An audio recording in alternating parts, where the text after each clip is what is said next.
पे वो बहुत भयंकर फोटो में निकलबे नहीं तो अभी निकलेगा बहुत ना भयंकर है। अच्छा राजा हो गया।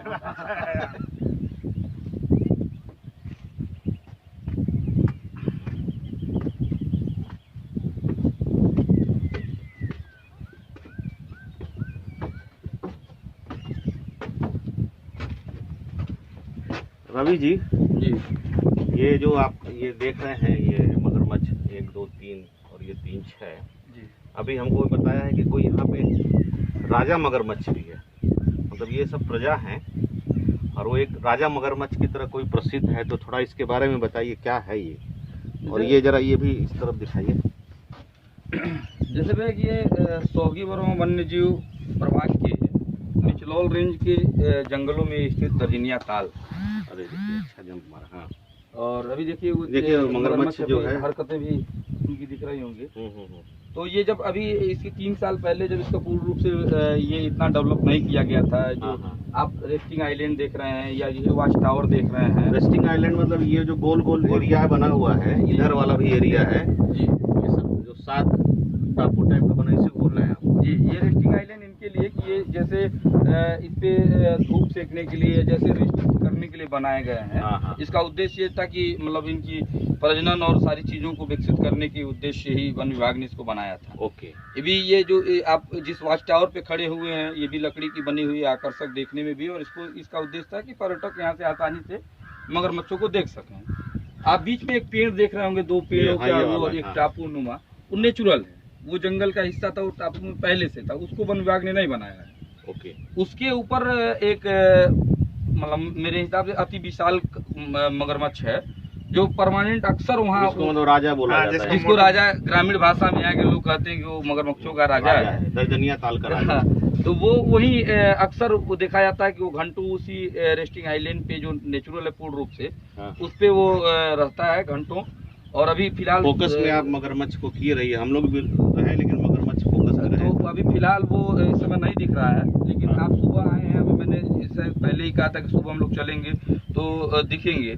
अभी जैसे धूप थोड़ी और बढ़ेगी तो संख्या लगातार बढ़ेगी, 20-25 की संख्या में अक्सर मगरमच्छ दिखते हैं। अभी थोड़ा ठंड का समय है, तो जैसे फिर अभी थोड़ी गर्मी आएगी तो बाहर थोड़े दिखेंगे, सूर्य की रोशनी जैसे तेज होगी तो 10 बजे तक संख्या बढ़ेगी और फिर 11 बजे के बाद फिर संख्या धीरे धीरे कम होने लगती है। सुबह इसलिए आते हैं कि थोड़ा ठंडा का माहौल रहता है, हाँ ठंडी धूप सेकने के लिए आते हैं। और इसके लिए यहाँ घूमने का, यहाँ मगरमच्छों को देखने का जो सबसे अच्छा समय माना जाता है तो 15 नवंबर के बाद से, जब 15 नवंबर के मान से और 15 मार्च तक मोटा मोटी मान लीजिए कि वो देखने का अच्छा समय होता है। ये शीतकालीन समय में ही बाहर निकलते हैं, बाकी ग्रीष्मकालीन समय में ये अंदर ही रहते हैं। हाँ। ये कितनी संख्या होगी यहाँ पे पूरा मगरमच्छों की अगर देखा जाए तो, क्योंकि ताल के जो साइज है, साइज के हिसाब से आधिकारिक तौर पे तो पंकज भैया अभी इसकी गणना वन विभाग ने नहीं कराई है। अच्छा। लेकिन एक अनुमान के आधार पे ऐसे ही मतलब माना जा रहा है, और जो वन विभाग के पास भी जो अनुमान है, जो आंकड़े हैं, उसके आधार पे करीब 450 से कम मगरमच्छ यहाँ नहीं है। अरे 450 तो बहुत बड़ी संख्या हो गई, मतलब अगर हम इसको पर्यटन नहीं, दरअसल में बात यह है कि यह ताल जो है गंडक नदी का ही एक पार्ट था। अच्छा। तो बीच में से नदी सूख गई और यह ताल का रूप ले लिया। अच्छा। तो जो मगरमच्छ इधर बच गए वो इधर रह गए, और नदी बस जस्ट बस इसके जंगल के पीछे ही गंडक नदी। और तो यहाँ पे जो मगरमच्छ आए उस नदी के माध्यम से ही नहीं, अभी भी जैसे एक सोता है इधर से, जस्ट एक सोता बहता है नदी का छोटा सा पाइप, जो वहाँ से जो नेचुरल जंगल से ही आता है। अच्छा। वो पहाड़ी जंगलों से ही आता है कट के नेपाल से। और हाँ, और अभी पीछे देखेंगे पतलावा हेड तक करीब 2-3 किलोमीटर आगे तक जंगल, उसके बीच से वो सोता आता है, उसमें भी मगरमच्छ इसमें आते हैं सटा होने के नाते। दूसरा है कि इस इलाके में, इस पूरे जनपद में अगर मगरमच्छ कहीं भी पकड़े जाते हैं, हमको लगता था कि 100 से ज्यादा तो मगरमच्छ को रेस्क्यू करके इसमें छोड़ा गया होगा पिछले 5-7 सालों में। उधर कहीं कहीं भी मिले तो उसको लाके रेस्क्यू करके यहाँ छोड़ा जाता है। दूसरा, इससे जस्ट आधा किलोमीटर की दूरी पे आपको नारायणी नदी भी दिखेगी भैया। अभी आगे हम लोग जब चलेंगे तो नारायणी में, यहाँ मगरमच्छों का और नारायणी में घड़ियालों का 50 से तो घड़ियाल लाके आधिकारिक रूप से 50 घड़ियाल उसमें छोड़े गए हैं। अच्छा। जो कुकरेल लखनऊ से लाए गए हैं और 50 घड़ियाल छोड़े गए हैं। और उसके साथ साथ गंगा चीता जिसको कहते हैं डॉल्फिन मछली भी नारायणी में देखी जा रही है, पाई जाती है, जिसको गंगा चीता भी बोला जाता है। थोड़ी देर रुके और अभी एक आध घंटे वहाँ भी अगर वक्त बिताएंगे तो वहाँ भी आपको डॉल्फिन भी देखने के लिए मिल जाए। अच्छा, अभी हमको कोई बता रहा था कि ये जो क्योंकि 450-5 जगह तो मगरमच्छ पानी में ऐसे तैरते हुए दिख रहा है, जी हाँ, तो बिल्कुल। एक्चुअली जैसे मगरमच्छों को देखने के लिए दृष्टि चाहिए, वो पानी में मिट्टी में छुपे रहते हैं, उसी तरह हमको लगता है कि इस क्षेत्र का वैल्यू देखने के लिए हमको एक विशेष दृष्टि चाहिए, क्योंकि 450 मगरमच्छ होना अपने आप में मतलब प्रदेश और देश के लोग भी आ सकते। इतनी बड़ी संख्या में हमको किसी चिड़ियाघर में नहीं लगता है कि नहीं मगरमच्छ होंगे। इकोसिस्टम के हिसाब से नेचुरली एक चिड़ियाघर ये पूरा एरिया बनाया जा सकता है। लेकिन एक कहानी अभी इन्होंने बताया किसी ने कि 450 मगरमच्छ है और किसी महल की रक्षा कर रहे हैं, कोई बोला नीचे कोई महल दबा हुआ है। किंवदंती है, गाँव वालों का किंवदंती है, प्रमाणिकता तो अब कोई खुदाई करेगा तो मालूम पड़ेगा और कौन खुदाई करेगा, क्योंकि यहाँ पहले से मगरमच्छ है। लेकिन कहानी है कि महल की रक्षा कर रहे हैं। कोई बोल रहा है कि दर्जनिया ताल की देवी हैं, उनका स्थान है, तो उसके लिए यहाँ उसके लिए क्या पूजा होता है, पूजा भी चढ़ाई महल वाली क्या जैसे अब ये किंवदंतियों के आधार पर ग्रामीण आस्था है कि यहाँ पे लोग हर साल ताल के किनारे पे सावन या महीने में एक पूजा चढ़ाते हैं। और आपको जान के आश्चर्य होगा कि जब इसका डेवलपमेंट शुरू हो रहा था भैया, तो यहाँ पे पेयजल का बड़ा अभाव था। तो देखिए मगरमच्छ जा रहा है, देखिए उसी आस्था से प्रेरित होके एक महिला द्वारा वहाँ एक निजी नल की भी गड़वाया गया है, जो पेयजल पर्यटकों के आज प्यास बुझाने के काम आ रही है। उस महिला की स्थिति ये है, ये भी वो छोटी सी पान की दुकान चलाती है गेड़ावा पुल पे, और उनके 2 बच्चे विकलांग हैं। और उस विकलांग बच्चे के ही जीवन के लिए उन्होंने मन्नत मानी थी, शायद उनकी मन्नत पूरी हुई लोगों को। हाँ, तो उन्होंने अपने आस्था के आधार पर उसका क्योंकि मैं देखा हूँ यहाँ पे जैसे क्या बताया कि दिन में 500 लोग आते हैं, तो उनके लिए पानी की व्यवस्था नहीं थी, तो उस महिला ने किया। लेकिन जो यहाँ पे बाकी सुविधाओं का विकास है, मुझे लग रहा है ग्रामीण स्तर पे जैसे महिला ने पानी का नल लगा दिया, वन विभाग ने 2 ऐसे हट बना दिए, लेकिन ऐसी कोई सुविधा नहीं है ताकि पर्यटक आ सके। इकोसिस्टम के हिसाब से स्थायी निर्माण तो नहीं बनाया जा सकता, लेकिन जैसे हम लोनावाला में जाते हैं तो टाइगर हिल पे बिना स्थायी निर्माण के भी कुछ ऐसे चीजें कर दी गई है ताकि लोग आए, थोड़ा रुकने के लिए व्यवस्था। 2-3 छोटे दुकान लगते हैं दोपहर तक। लेकिन थोड़ा सा ऐसा होना चाहिए कोई आए, और दूसरा एक रोड मैप बनना चाहिए। जैसे हम निचरौल से जाएं, दर्जनिया ताल का रास्ता इधर है, फिर आगे बढ़े तो दर्जनिया ताल के लिए इधर मुड़े, तो क्या जब चिन्हीकरण होगा तो लोगों की जाने के लिए प्रेरित होंगे। और कुछ साइन बोर्ड ने वन विभाग ने तो लगवाए हैं, जैसे बैठवलिया में लगा हुआ है, चमनगंज पुल पे निचोल में आप देखेंगे भैया। इसके अतिरिक्त जैसे एक जो इको टूरिज्म को विकास के लिए की योजनाएं तो बहुत बनी, कई प्रोजेक्ट इस दर्जनिया ताल को लेकर बनाए गए थे। एक बटरफ्लाई पार्क की भी बात यहाँ चल रही थी, पिछले साल उसको भी चर्चा में आया था, वन विभाग ने उसकी भी कार्य योजना तैयार की थी। और बहुत सारे विकास अभी इस पे एक वो झूला पुल बनाने की बात चल रही है इस पे कि हाँ, इस साइड से लेके उस साइड तक एक झूला पुल बनाया जाए, जिससे पर्यटक आर पार जाके भी देख सकें। और अगर इको टूरिज्म के लिहाज से, पर्यटन के लिहाज से अगर इसको विकसित किया जाए तो नारायणी नदी और सोगी वन्य जीव का ये दर्जनिया ताल, इसको जोड़ के एक अच्छा सेटअप तैयार किया सकता है। चिड़ियाघर बना सकते हैं, नेचुरल चिड़ियाघर बना। शहरों में जो है अभी आप देखेंगे हम 50 किलोमीटर के रेंज में एक बढ़िया चीज जैसे नेशनल पार्क है, उस तरह का वीकेंड के लिए जैसे गोरखपुर में जो चिड़ियाघर बनाने की काम अंतिम चरण में है, एक अच्छा प्रोजेक्ट है, मुख्यमंत्री जी उस पर अच्छा काम कर रहे हैं।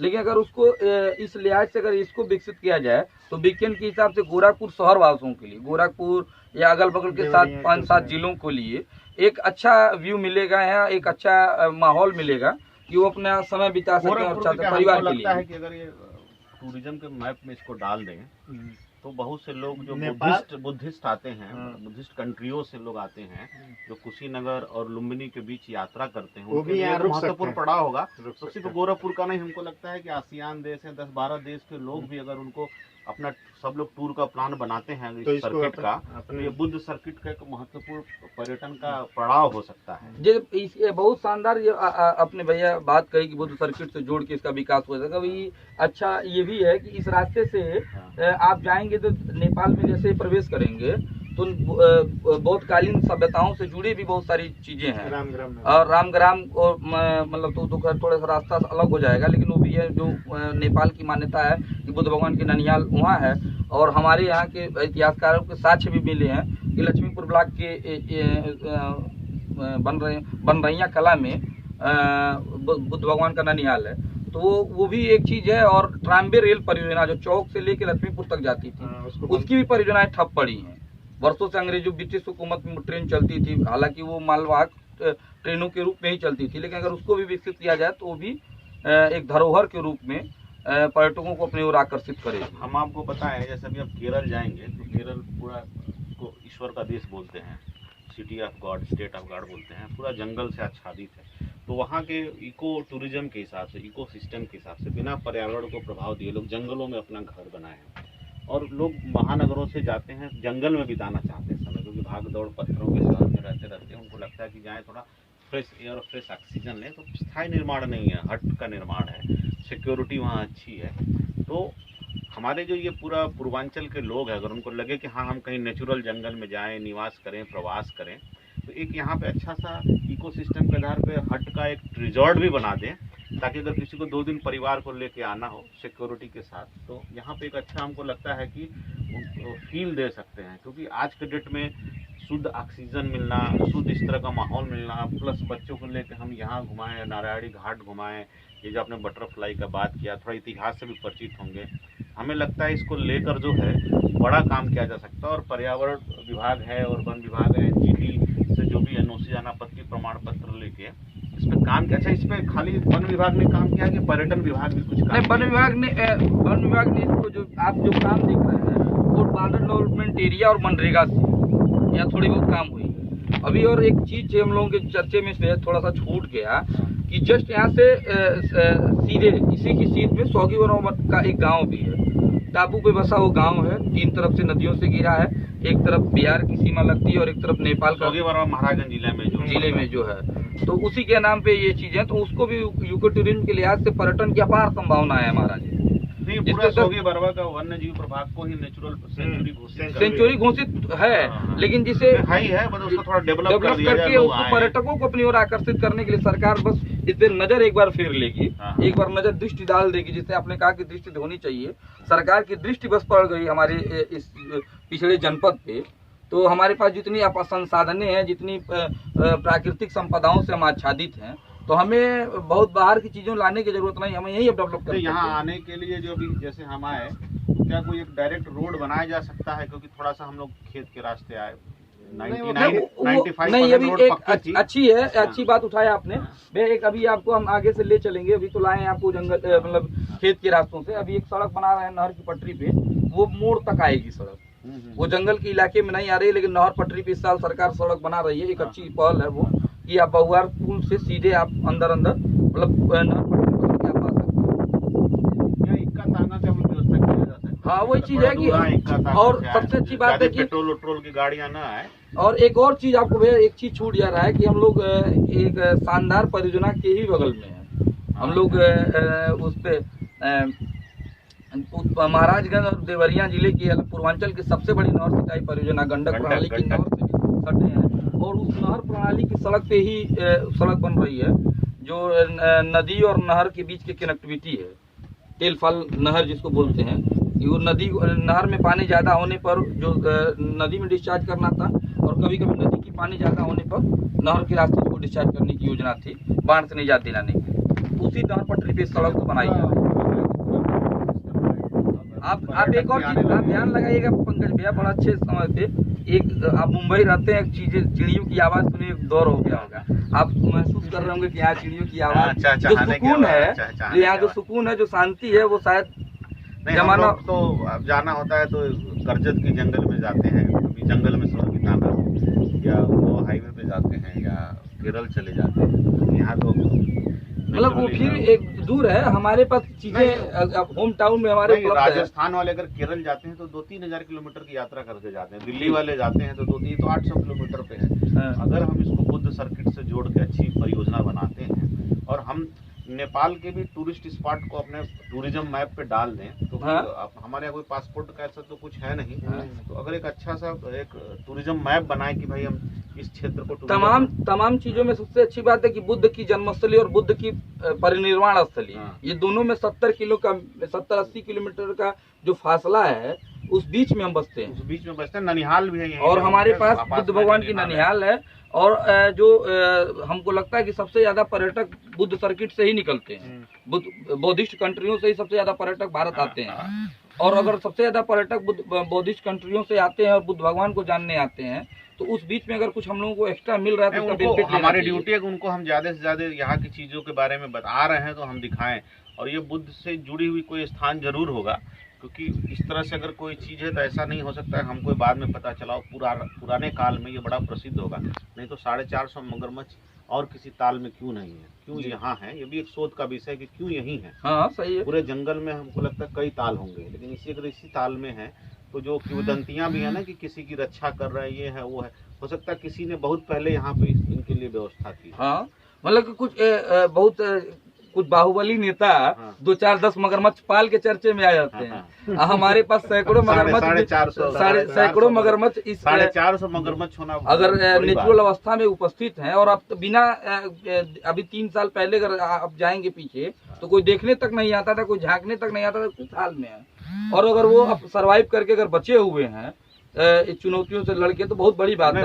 ये प्राकृतिक अनुकूलता का विषय है कि कहीं न कहीं उनको एक बेहतर माहौल मिला है और चीजें उनके अनुकूल रही हैं, तभी वो रहे हैं। ये द्वीप जरा दिखाइए राजा जी, ये द्वीप जो है, ये देखिए यही द्वीप है 7, 1 2 3 4 5 6 और एक इधर एक द्वीप है 7। तो ये जैसे मुंबई शहर जो है 7 द्वीपों पे बसा हुआ है, उसी तरह से दर्जनिया ताल जो है ये 7 द्वीपों पे बसा हुआ छोटे छोटे जो है, और इसी पे जाके मगरमच्छ आके अपना जो है विश्राम करते हैं। और मुझे लगता है कि दर्जनिया ताल को केंद्र बना के सोगी बरवा वन्य जीव प्रभाग बर्ड सेंचुरी या जो भी सेंचुरी है, एक वाइल्ड लाइफ सेंचुरी पे भी काम हो सकता है। और जैसे वो कौन सा जिम कार्बेट है, और हम उस तरह का एक यहाँ पे डेवलप कर सकते हैं। बुद्ध के जो टूरिस्ट सर्किट में इस क्षेत्र को एक बड़े केंद्र के रूप में जो है अंकित कर सकते हैं, और यहाँ पे लोगों का आकर्षित करने, यहाँ पे लोगों को लाने, और यहाँ पे लोगों को कुछ अगर हम व्यवस्था प्रोवाइड कर दें तो इस क्षेत्र पे लोगों का आवागमन भी बढ़ जाएगा। और नेचुरली तरीके से जैसे केरल में विकास होता है